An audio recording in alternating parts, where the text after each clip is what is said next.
365 promesas. 365 razones para creer que Dios nunca falla. Las hojas caen, bailan sin control. Mi suspiro rompe el silencio, buscando un rayo de sol. Descubriendo al Dios que cumple lo que dice. Con Wendy Necio Sub.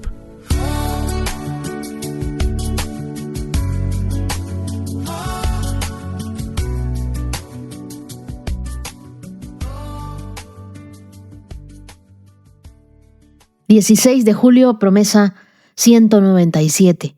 La gracia no te da lo que mereces, te da lo que Cristo compró para ti. ¿Alguna vez tú has sentido que Dios ya debe estar cansado de ti? Que quizá prometiste cambiar y volviste a caer. Que quizá llevas años luchando con el mismo pecado, con el mismo carácter, con el mismo miedo o con la misma adicción secreta. Y aunque nadie lo sabe, tú sí lo sabes. Entonces aparece esa voz silenciosa que susurra: Dios ya no puede seguir perdonándome. Y ese es exactamente el lugar de donde Pablo lleva al lector de Romanos.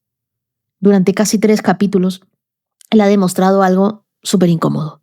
Los religiosos son pecadores. Los paganos son pecadores. Los moralistas son pecadores. Los judíos son pecadores. Los gentiles son pecadores. Todos. Y no deja a nadie fuera. Todos están dentro del mismo saco. Y justo cuando parece que toda esperanza murió, aparecen 2 palabras que cambian la historia de la humanidad. Pero ahora. El libro de Romanos, capítulo 3, verso 21, es probablemente uno de los giros más importantes de toda la Biblia, porque la historia deja de hablar de lo que el hombre hizo y empieza a hablar de lo que Dios hizo. La gracia siempre encuentra a personas que ya no tienen ningún argumento para defenderse.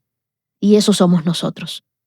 En el libro de Romanos, en el capítulo 3, versos del 21 al 26, en la Nueva Traducción Viviente dice: Pero ahora, tal como se prometió tiempo atrás en los escritos de Moisés y de los profetas, Dios nos ha mostrado cómo podemos ser justos ante Él sin cumplir con las exigencias de la ley. Dios nos hace justos a sus ojos cuando ponemos nuestra fe en Jesucristo. Y eso es verdad para todo el que cree, sea quien fuere. Pues todos hemos pecado, nadie puede alcanzar la meta gloriosa establecida por Dios. Sin embargo, en su gracia, Dios gratuitamente nos hace justos a sus ojos por medio de Cristo Jesús, quien nos liberó del castigo de nuestros pecados. Pues Dios ofreció a Jesús como el sacrificio por el pecado. Las personas son declaradas justas a los ojos de Dios cuando creen que Jesús sacrificó su vida al derramar su sangre. La Biblia, el mensaje, en estos mismos versos dice: Sin embargo, en nuestro tiempo se ha añadido algo nuevo. Sucedió lo que Moisés y los profetas presenciaron todos estos años. El Dios justo del que leemos se ha convertido en el Jesús justo para nosotros y para todos los que creen en Él. Porque no existe diferencia entre ellos y nosotros en este aspecto. En vista de que hemos recopilado este largo y lamentable historial de pecadores, tanto nosotros como ellos, y hemos demostrado que estamos privados de la gloria de Dios, aparte de que somos totalmente incapaces de tener la gloriosa vida que Dios desea para nosotros, Dios igualmente hizo todo por nosotros. Nos puso en una posición justa consigo mismo por su pura gracia.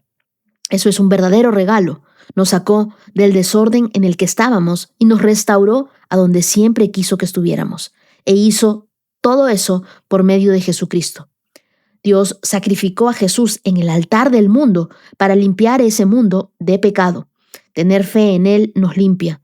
Dios decidió este proceder a plena vista de todos, reconciliar a la creación con Él mismo a través del sacrificio de Jesús, que de una vez por todas se ocupó de los pecados que había soportado con tanta paciencia.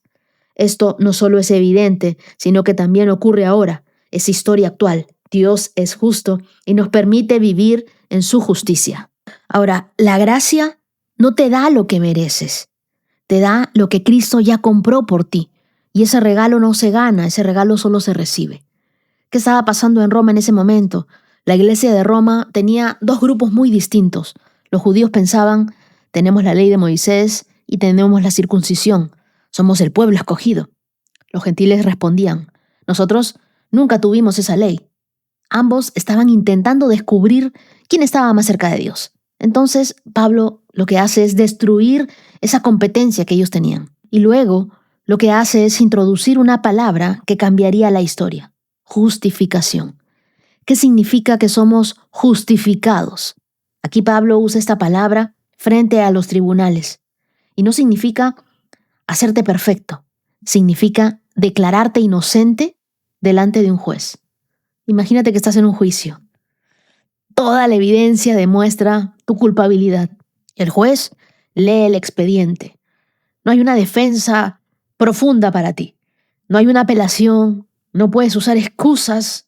Y entonces alguien entra a la sala y paga completamente tu condena. El juez golpea con el mazo y dice: no culpable. No porque nunca pecaste, sino porque alguien ya pagó tu sentencia. Eso es la justificación. No es ignorar el pecado, es que otro asumió la pena. Yo siempre me imagino que nosotros estamos frente a una pared con muchas personas apuntándonos con sus escopetas, a punto de cazarnos. Y en ese momento, cuando ya están por disparar y matarnos, entra alguien y se pone en nuestro lugar. Ese fue Jesús, el que recibió todas las balas por nosotros. La sangre de Jesús no fue un accidente. Una vez al año, en el día de la expiación, el sumo sacerdote entraba con sangre y la rociaba sobre el propiciatorio, y simbólicamente el pecado del pueblo era cubierto. Nadie más podía entrar, nadie más podía tocar ese lugar. Pero aquello era solo una sombra. La carta a los Hebreos dirá después que la sangre de los animales nunca podía quitar realmente el pecado. Todo apuntaba hacia Jesús.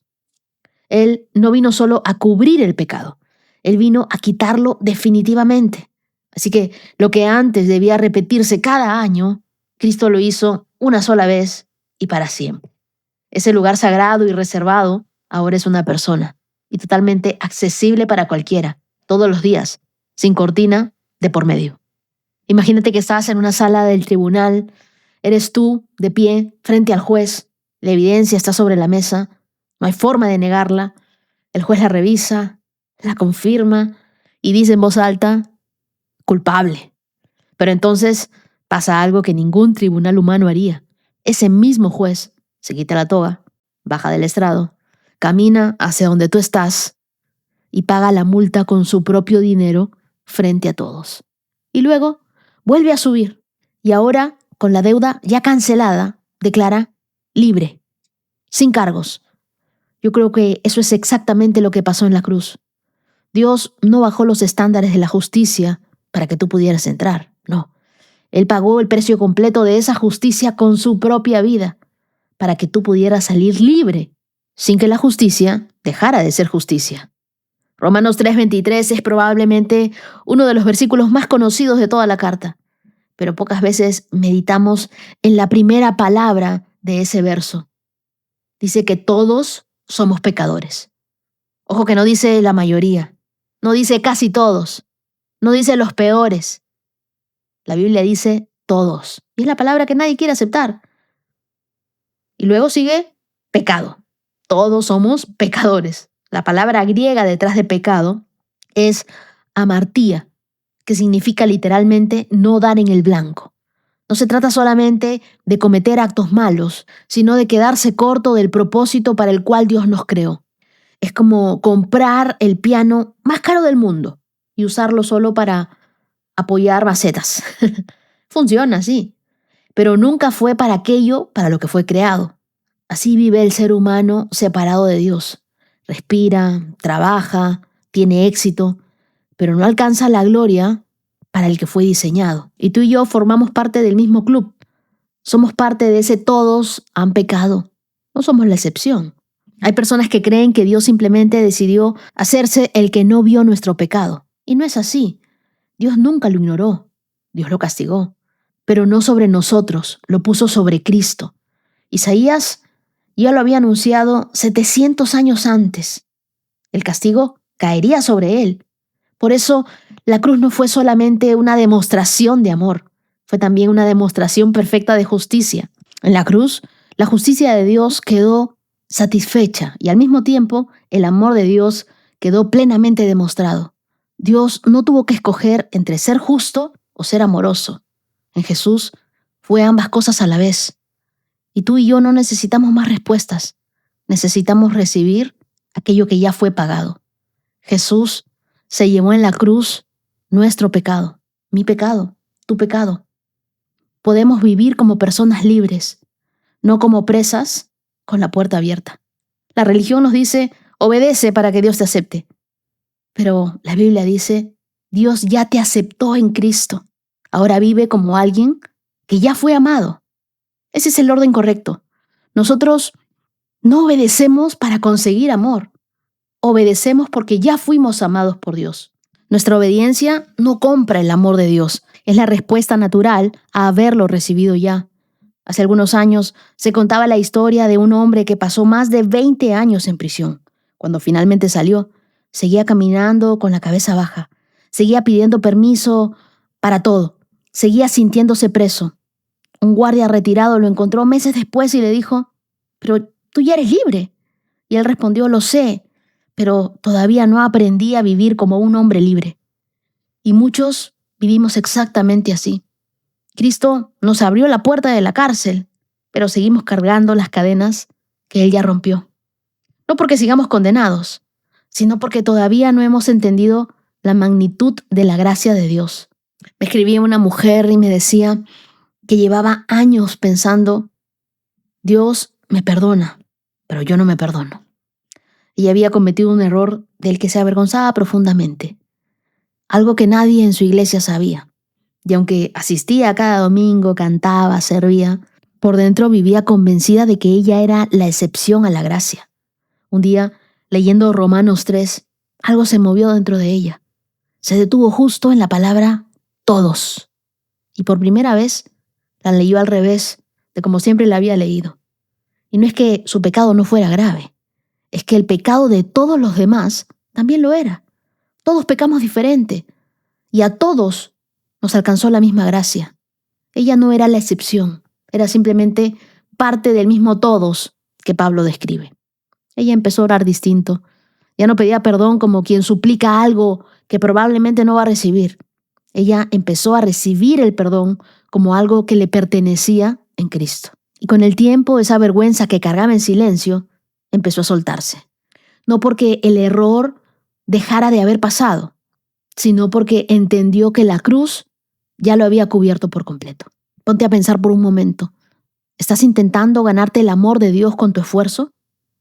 ¿O estás viviendo desde la seguridad de ya haber sido justificado por Dios?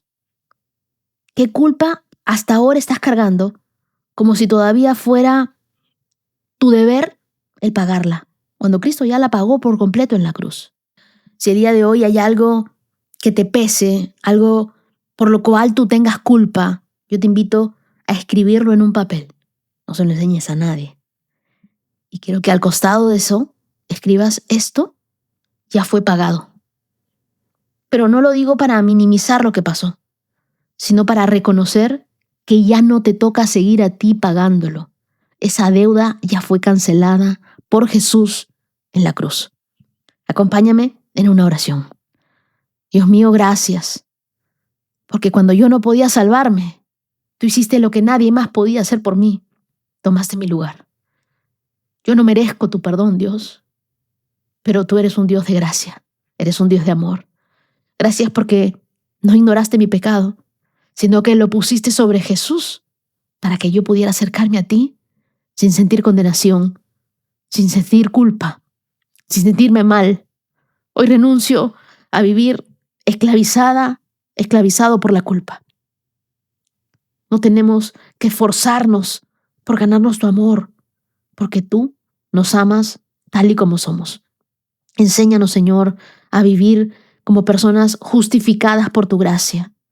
Que nunca olvidemos que nuestra esperanza no está en nuestro desempeño, en lo que hacemos por ti, sino en la obra perfecta que Jesús ya ganó para nosotros. Gracias por tu amor. Gracias por tu gracia. Gracias, Señor, porque cada día tú renuevas tu misericordia sobre nosotros. Oramos en el nombre de Jesús. Amén. Y quiero que pongas la mano en tu corazón y repitas conmigo: hoy decido dejar de vivir bajo la culpa que Cristo ya cargó. No camino buscando la aprobación de Dios.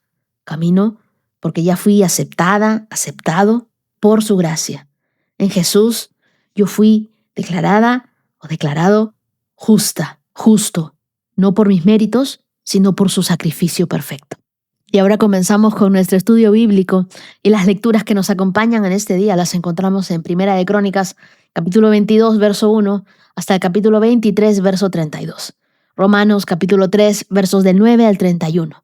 El Salmo 12, versos del 1 al 8 y Proverbios, capítulo 19, versos del 13 al 14. Ahora te invito a que tomes tu Biblia, tu lapicero, tu cuaderno, le pidas al Espíritu Santo que te hable. Ponte tus lentes de la fe, abróchate los cinturones porque comenzamos esta carrera por estos 197K en 3, 2, 1, adelante. Primera de Crónicas, capítulo 22, verso 1. Luego David dijo: este será el sitio del templo del Señor Dios y el lugar del altar de las ofrendas quemadas de Israel. De modo que David dio órdenes para reunir a los extranjeros que vivían en Israel y les encargó la tarea de preparar piedras talladas para construir el templo de Dios. David proporcionó grandes cantidades de hierro para los clavos que se necesitaban para las puertas de las entradas y los herrajes, y dio tanto bronce que no se podía pesar. También proveyó innumerables troncos de cedro, porque los hombres de Tiro y de Sidón habían llevado grandes cantidades de cedro a David. David dijo: mi hijo Salomón es aún joven y sin experiencia, ya que el templo que se edificará para el Señor debe ser una estructura magnífica, gloriosa y reconocida en el mundo entero. Comenzaré a hacer los preparativos desde ahora. Así que antes de morir, David reunió una enorme cantidad de materiales de construcción. Luego, David mandó a llamar a su hijo Salomón y le dio instrucciones para que edificara un templo para el Señor, Dios de Israel. Hijo mío, yo quería edificar un templo para honrar el nombre del Señor mi Dios, le dijo David. Pero el Señor me dijo: tú has matado a muchos hombres en las batallas que has peleado.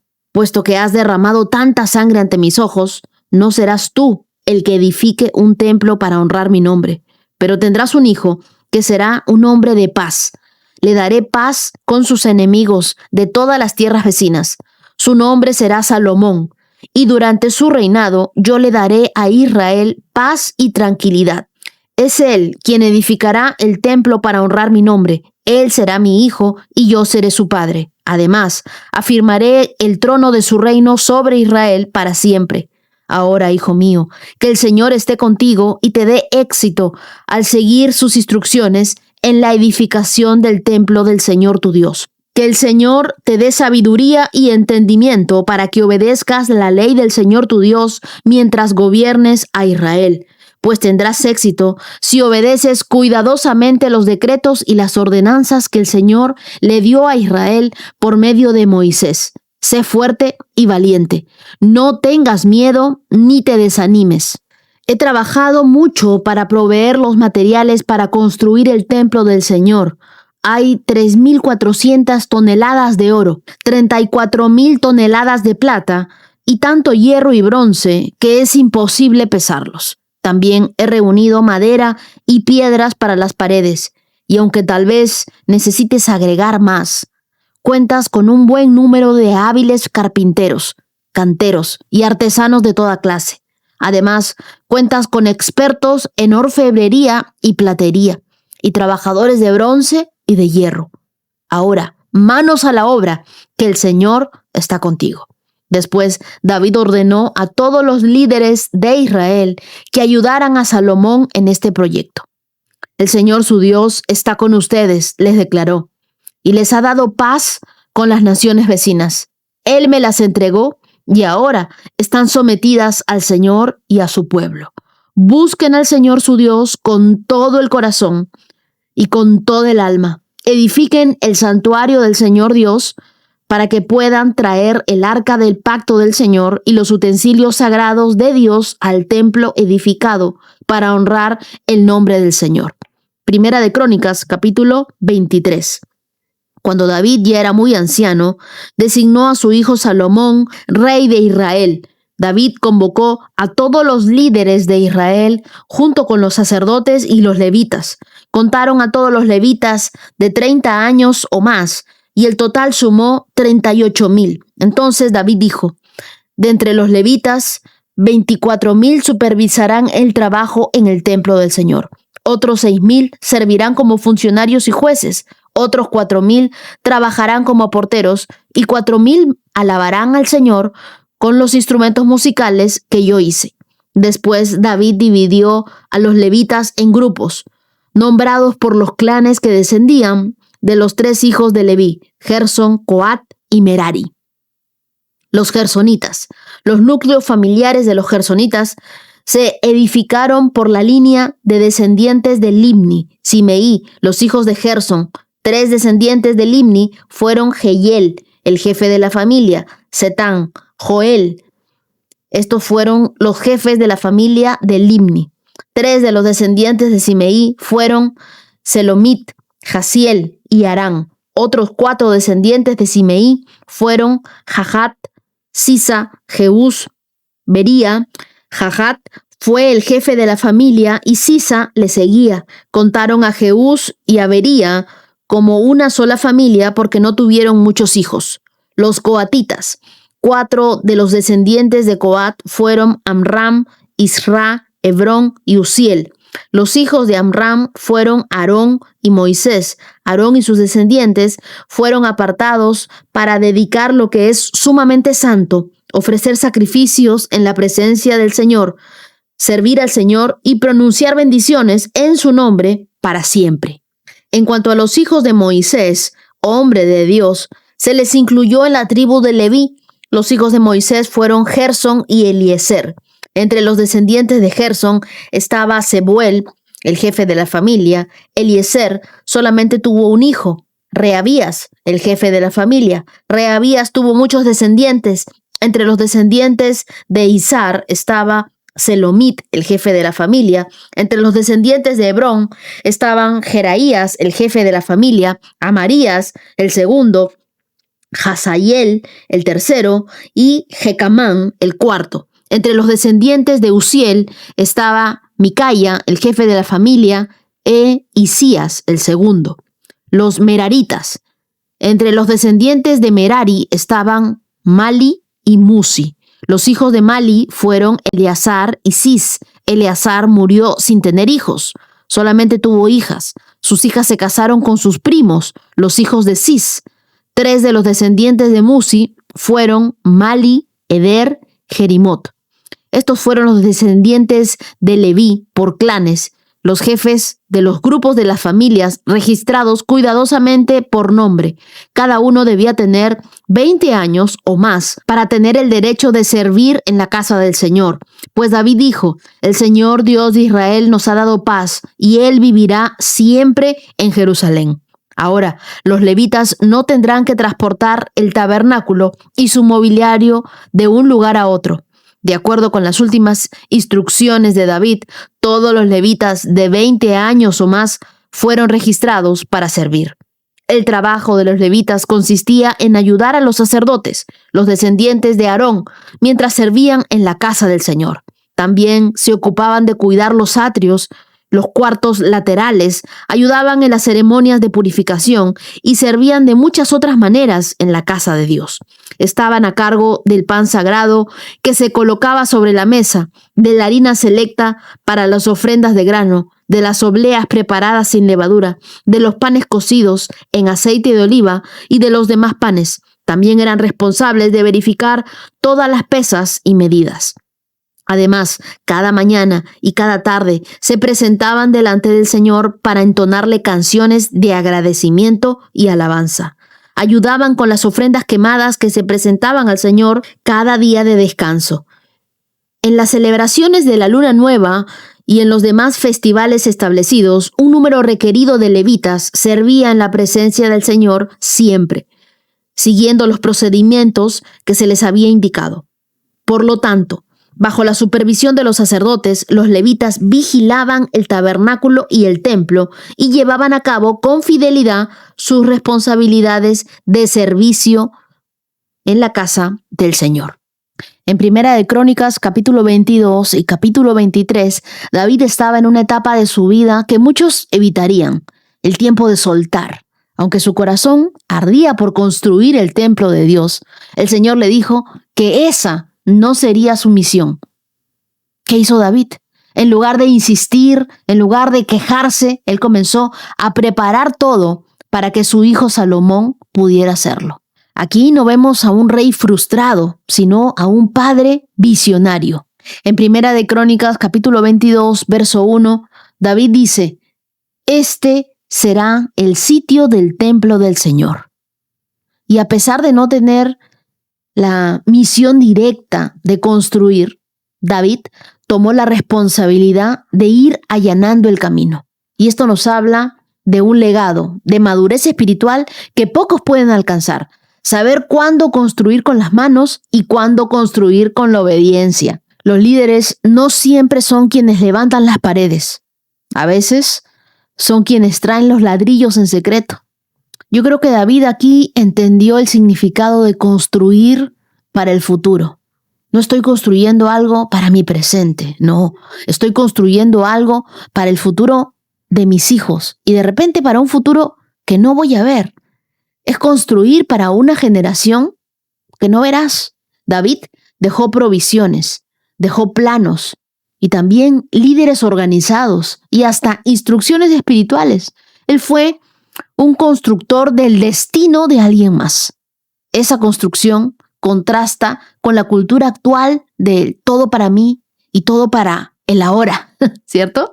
Dios nos está llamando a ser sembradores del futuro de nuestros hijos, de las nuevas generaciones, a dejar un legado.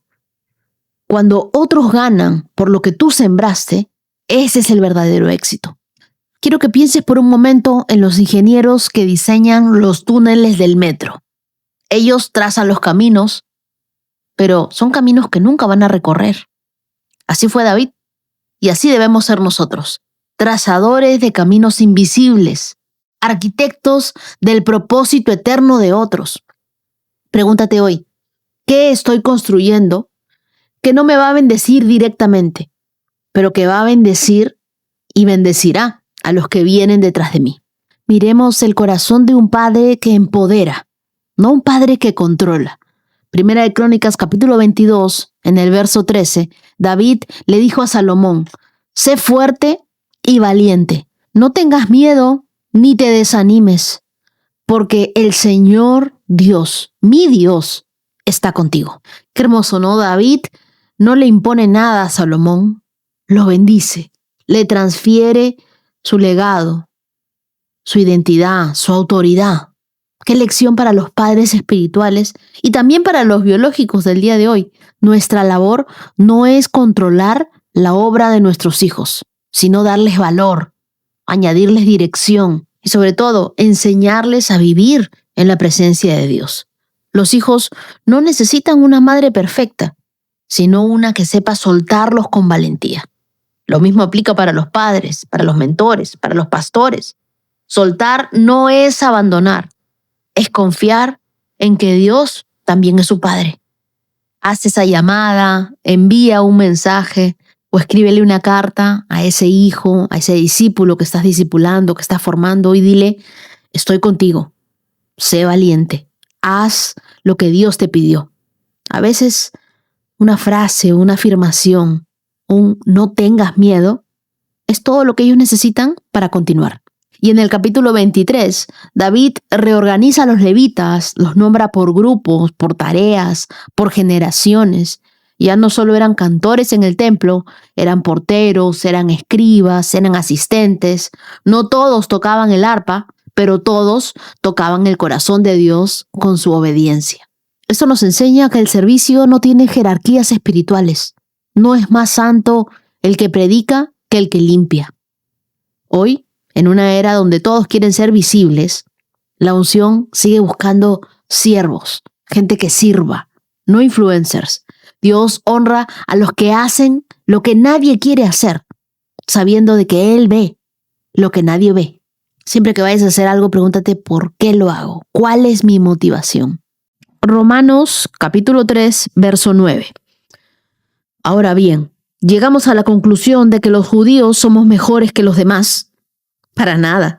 Tal como acabamos de demostrar, todos, sean judíos o gentiles, están bajo el poder del pecado. Como dicen las Escrituras, no hay ni uno solo justo, ni siquiera uno. Nadie es realmente sabio, nadie busca a Dios. Todos se desviaron, todos se volvieron inútiles. No hay ni uno que haga lo bueno, ni uno solo. Lo que hablan es repugnante, como el mal olor de una tumba abierta. Su lengua está llena de mentiras. Veneno de serpientes gotea de sus labios. Su boca está llena de maldición y amargura. Se apresuran a matar. Siempre hay destrucción y sufrimiento en sus caminos. No saben dónde encontrar paz. No tienen temor de Dios en absoluto. Obviamente, la ley se aplica a quienes fue entregada, porque su propósito es evitar que la gente tenga excusas y demostrar que todo el mundo es culpable delante de Dios. Pues nadie llegará jamás a ser justo ante Dios por hacer lo que la ley manda. La ley sencillamente nos muestra lo pecadores que somos. Pero ahora, tal como se prometió tiempo atrás en los escritos de Moisés y de los profetas, Dios nos ha mostrado cómo podemos ser justos ante Él sin cumplir con las exigencias de la ley. Dios nos hace justos a sus ojos cuando ponemos nuestra fe en Jesucristo. Y eso es verdad para todo el que cree, sea quien fuere. Pues todos hemos pecado, nadie puede alcanzar la meta gloriosa establecida por Dios. Sin embargo, en su gracia, Dios gratuitamente nos hace justos a sus ojos por medio de Cristo Jesús, quien nos liberó del castigo de nuestros pecados. Pues Dios ofreció a Jesús como el sacrificio por el pecado. Las personas son declaradas justas a los ojos de Dios cuando creen que Jesús sacrificó su vida al derramar su sangre. Ese sacrificio muestra que Dios actuó con justicia cuando se contuvo y no castigó a los que pecaron en el pasado, porque miraba hacia el futuro y de ese modo los incluiría en lo que llevaría a cabo en el tiempo presente. Dios hizo eso para demostrar su justicia, porque Él mismo es justo e imparcial, y a los pecadores los hace justos a sus ojos cuando creen en Jesús. ¿Podemos entonces jactarnos de haber hecho algo para que Dios nos acepte? No, porque nuestra libertad de culpa y cargo no se basa en la obediencia a la ley, está basada en la fe. Así que somos hechos justos a los ojos de Dios por medio de la fe y no por obedecer la ley. Después de todo, ¿acaso Dios es solo Dios de los judíos? ¿No es también el Dios de los gentiles? Claro que sí, hay un solo Dios y Él hace justas a las personas, tanto a los judíos como a los gentiles, únicamente por medio de la fe. Entonces, si hacemos énfasis en la fe, ¿eso significa que podemos olvidarnos de la ley? Por supuesto que no. De hecho, solo cuando tenemos fe cumplimos verdaderamente la ley. Marca Romanos 3:23 que dice: pues todos hemos pecado, nadie puede alcanzar la meta gloriosa establecida por Dios. No hay diferencia, todos estamos en la misma bancarrota espiritual. Pablo continúa desarmando los argumentos de superioridad moral, tanto de los judíos como de los gentiles. En el versículo 9, él dice: entonces, ¿llegamos a la conclusión de que los judíos son mejores que los demás? Para nada, tal como acabamos de demostrar, todos, sean judíos y gentiles, están bajo el poder del pecado. Históricamente, el pueblo judío había recibido la ley y los profetas, pero eso no lo hacía inmune al pecado. Pablo cita una serie de pasajes del Antiguo Testamento, como Salmos, como Isaías, para mostrar que la corrupción moral es universal. Yo marqué el verso 10 que dice: no hay ni uno solo justo. El verso 12 que dice, todos se desviaron. Y el verso 18 que también dice, no tienen temor de Dios en absoluto. En los tiempos que vivimos, esto podría sonar duro, pero es necesario. Dios no compara al pecador con otro pecador. Dios no mide los pecados. Él nos mide con su santidad perfecta. Tú no puedes sanar de lo que no estás dispuesto a admitir que tienes. Y aquí está el primer mensaje de gracia. No se trata de conseguir la perfección humana, sino de recibir la redención divina. Humanamente no podemos hacer nada para salvarnos. Mira lo que dice el verso 20. Pues nadie llegará jamás a ser justo ante Dios por hacer lo que la ley manda. La ley sencillamente nos muestra lo pecadores que somos. El propósito de la ley nunca fue ser una escalera hasta el cielo, sino un espejo que revela nuestras manchas. La gracia no es una licencia para pecar, es el poder de Dios para vivir en libertad. Hoy en día hay muchos que piensan que por portarse más o menos bien, ya están bien con Dios. Oye, no estoy pecando como otro. También hay algunos que se comparan con otros, pero el estándar de Dios no es más o menos. El estándar de Dios es santidad absoluta. Y por eso nosotros necesitamos algo más que buenas intenciones. Necesitamos ser justificados por la gracia de Dios.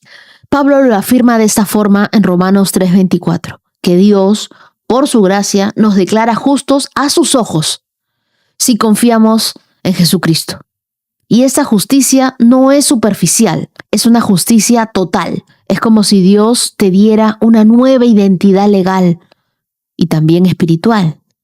A mí me dijeron una vez, para explicarme la justificación, que la justificación es poder pararte delante de Dios como si nunca hubieras pecado. No porque tu historial se borró, sino porque fuiste sustituido por el historial perfecto de Cristo. La justicia de Dios no es una ropa prestada, es una nueva piel que se adhiere a tu alma. Y esta verdad lo cambia todo, porque ya no caminas como un esclavo del pasado, sino caminas como un hijo de Dios, con acceso completo al Padre. La justificación te libera de vivir para demostrarle a Dios que eres justo. Te invita a vivir desde la certeza de que Él ya te justificó. Por eso el verso 21 dice, pero ahora, tal como se prometió tiempo atrás en los escritos de Moisés y de los profetas, Dios nos ha demostrado cómo podemos ser justos ante Él, sin cumplir con las exigencias de la ley. Es a través de Jesús donde Dios declara justo al culpable, no porque el culpable lo merezca, sino porque Cristo pagó un precio. En el versículo 24 se usa el término gratuitamente por su gracia. Sin embargo, en su gracia, Dios gratuitamente nos hace justos a sus ojos por medio de Cristo Jesús, quien nos liberó del castigo de nuestros pecados. Verso 25 lo clarifica. Pues Dios ofreció a Jesús como el sacrificio por el pecado. Las personas son declaradas justas a los ojos de Dios cuando creen que Jesús sacrificó su vida al derramar su sangre. Ese sacrificio muestra que Dios actuó con justicia cuando se contuvo y no castigó a los que pecaron en el pasado. Jesús entonces se convierte en nuestro lugar de encuentro con Dios. La cruz no es solo un símbolo, es una puerta abierta a una nueva identidad. Es que nosotros podemos orar, acercarnos a Dios, tener acceso a Él, porque Jesús, a través de la muerte de Jesús, nosotros hemos sido justificados. Y en los versos del 27 al 30, Pablo descarta cualquier jactancia. Dice, ¿podemos entonces jactarnos, enorgullecernos de haber hecho algo para que Dios nos acepte? No, en ninguna manera. Y esta verdad debe reformar nuestro corazón. Si tú eres salvo, si yo soy salva, no es porque lo merezcamos, sino porque Cristo lo logró por nosotros en la cruz. Y eso nos libra de toda autojustificación y nos impulsa a una vida de agradecimiento. La cruz nos recuerda que no hay pecado más grande que la gracia de Dios. Así que no debes vivir con culpa, porque tú ya has sido justificado por la fe. Si tú crees en Jesús y tú crees que la muerte de Jesús ha sido como tu propia muerte, entonces tú eres limpio, tú eres aceptado, tú eres amado. Deja de compararte con los demás y mide tu vida con la palabra de Dios. Eso te mantendrá humilde y agradecido. Ora conmigo hoy y dile: Señor, hoy reconozco que he pecado y que no hay nada en mí que pueda hacer para ganarme tu favor.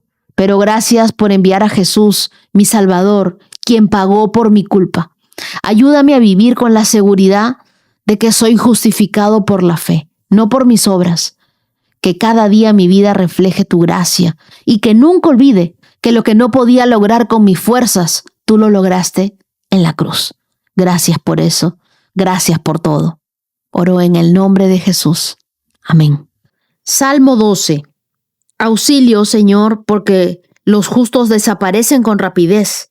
Los fieles se han esfumado de la tierra. Los vecinos se mienten unos a otros. Se halagan con la lengua y se engañan con el corazón. Que el Señor les corte esos labios aduladores y silencie sus lenguas jactanciosas.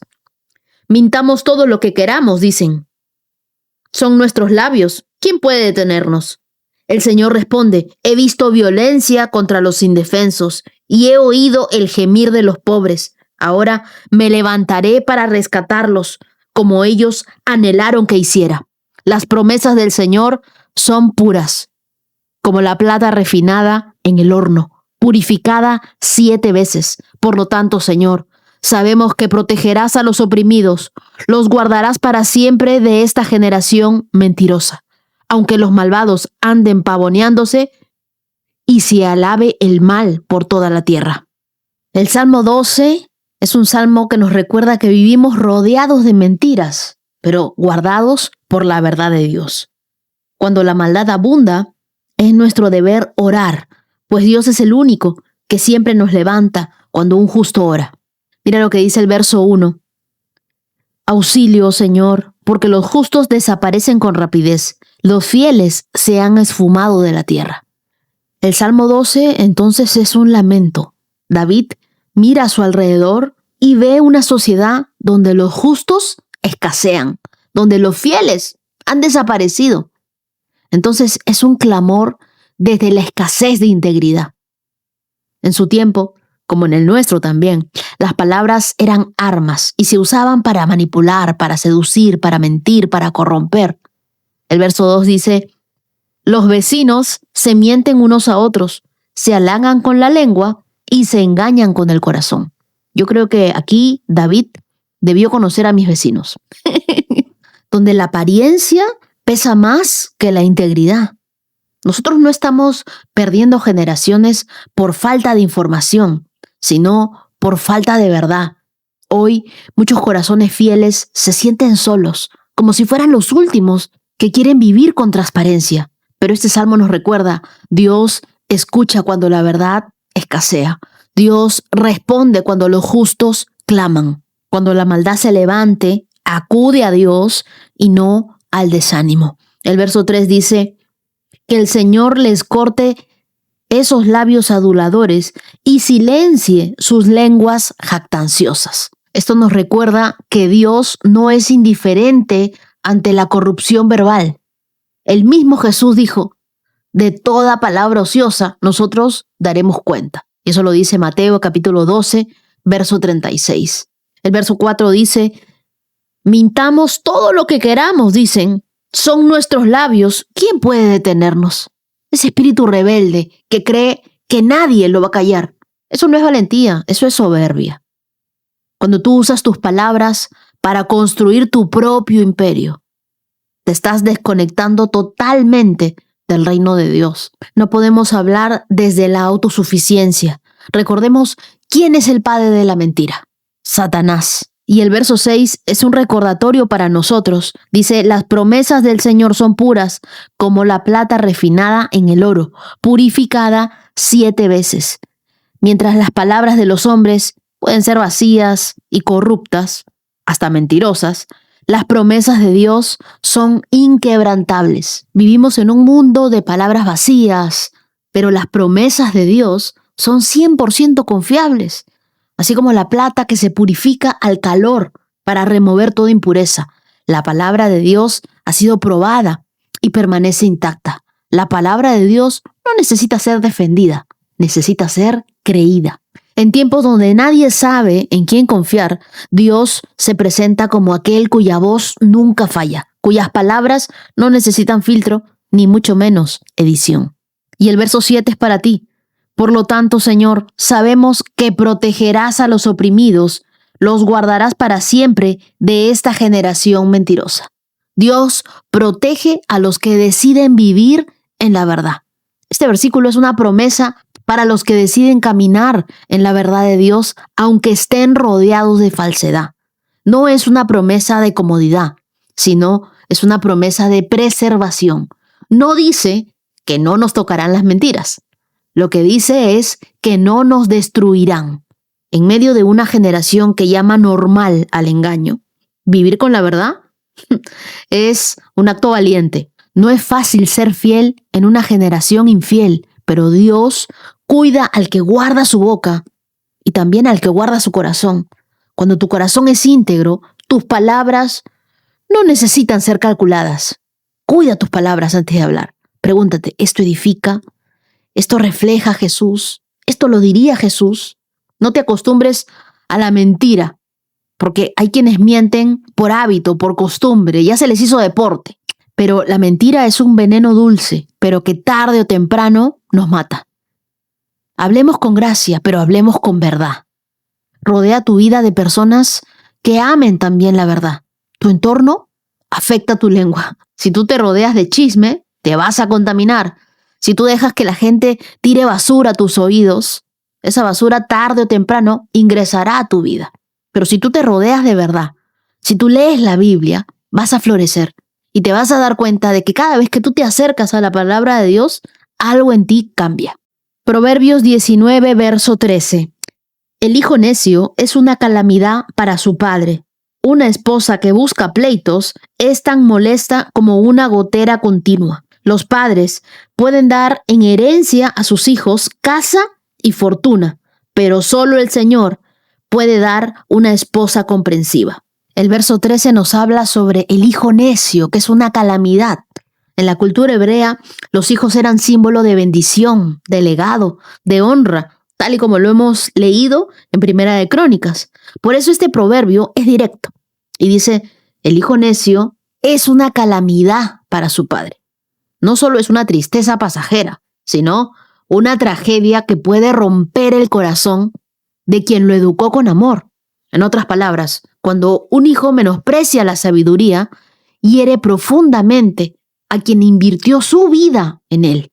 El dolor más profundo no viene del enemigo, sino del hijo que se aparta del propósito de Dios. Lo bueno es que este versículo también nos anima y dice que la necedad puede corregirse cuando hay humildad. No es el error lo que arruina a un hijo, sino la soberbia de no querer cambiar. Así que si tu hijo no quiere cambiar, ya sabes cómo es que tienes que comenzar a orar. La siguiente parte del verso nos dice que la esposa conflictiva o la esposa que busca pleitos es un desgaste invisible. Y se le compara con una gotera continua. En tiempos bíblicos, una gotera constante significaba humedad, deterioro, insomnio, y es algo que no se ve al principio, pero se desgasta a largo plazo. Díganmelo a mí. Estoy durmiendo en una habitación donde constantemente llueve y yo siento el sonido de la lluvia. Es imposible dormir con lluvia. Yo no sé ustedes, yo no tengo el sueño profundo, yo tengo el sueño ligero, yo siento todo. Siento el zancudo que vuela, siento a alguien que tose, siento el gato que pasa, todo.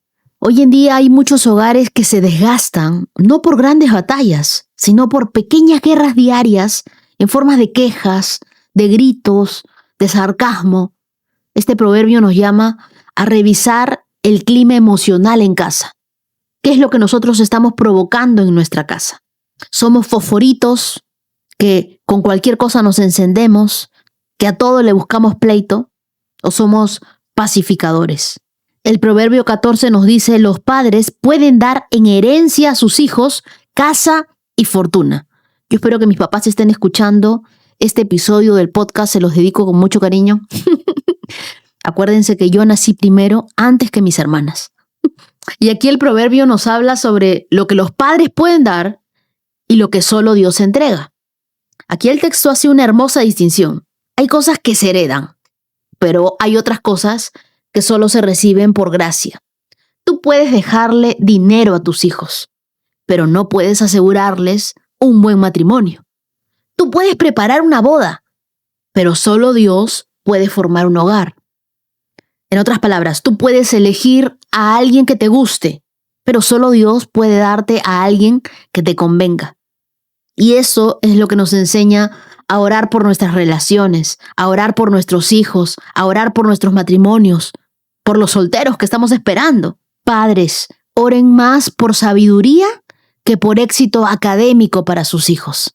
Esposos y esposas, si notan que sus palabras están creando fricción, conflicto, hagan un ayuno verbal por 24 horas. Sustituyan las quejas por gratitud. Ahora, solteros, antes de buscar una pareja, busca primero enamorarte de Dios y tener discernimiento. No busques solo compatibilidad emocional. Busca un propósito espiritual compartido. Y si hay hijos aquí, honra a tus padres con tus decisiones sabias. El mejor regalo que tú puedes darle a tus padres no es dinero, sino paz en el corazón. Oremos juntos. Dios, hoy te pedimos que nos ayudes a edificar hogares firmes, hijos sabios y relaciones guiadas por tu espíritu. Haznos sabios al hablar, pacientes al enseñar y humildes al momento de amar. Danos como herencia lo que solo tú nos puedes dar, relaciones que te reflejen y familias que te honren. Oramos en el nombre de Jesús. Amén.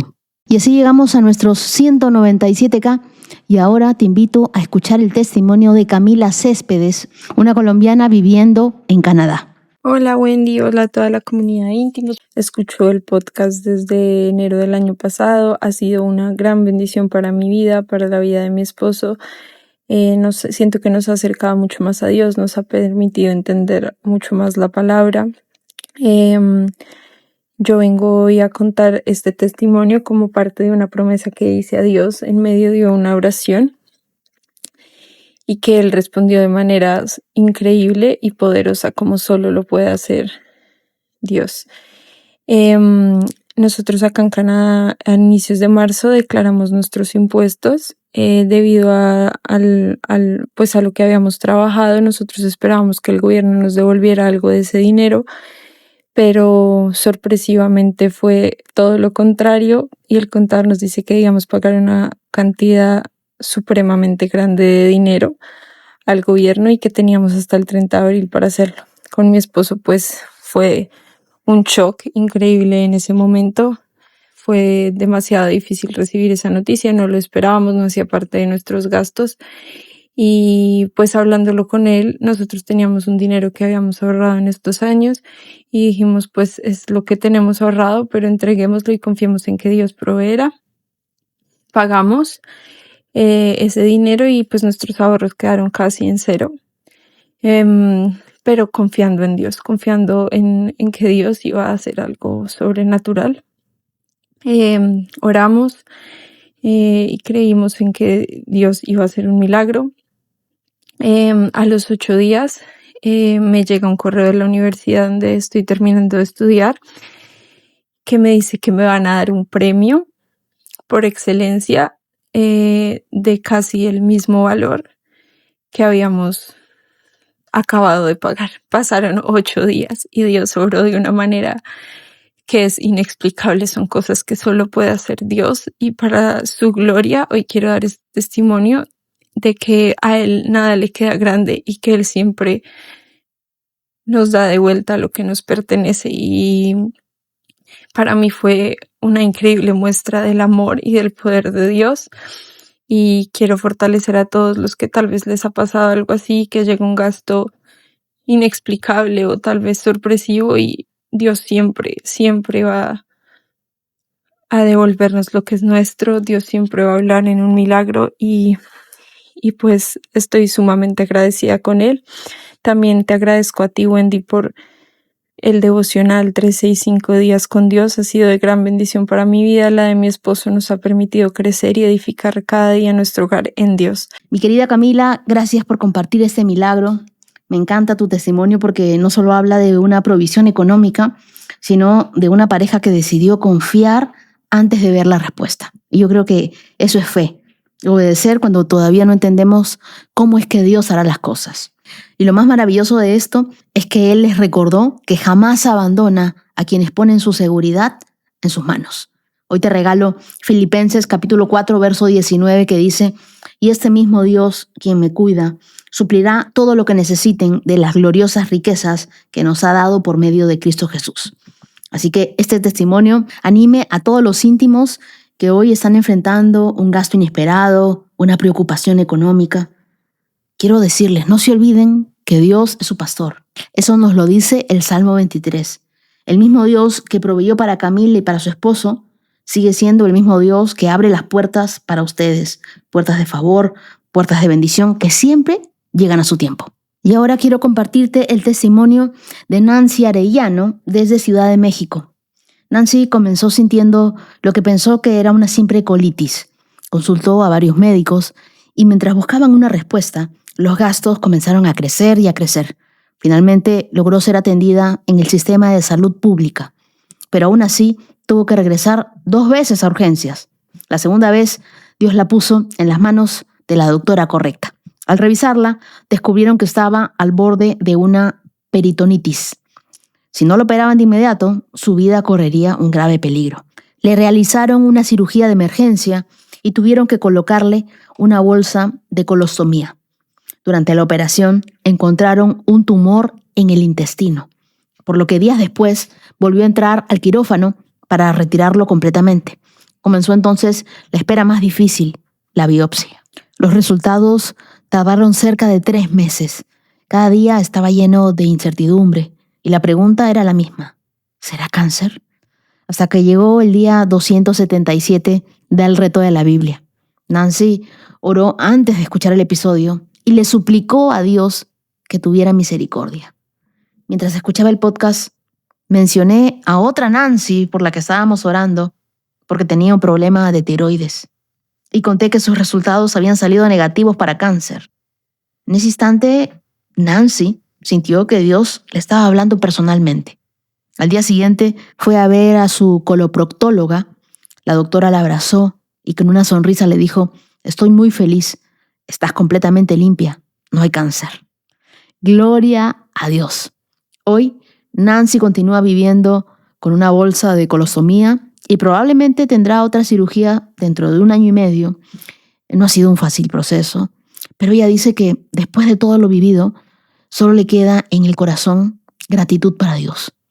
Porque Dios no solo la libró del cáncer, sino que también sostuvo a su familia y les ayudó cuando más lo necesitaban.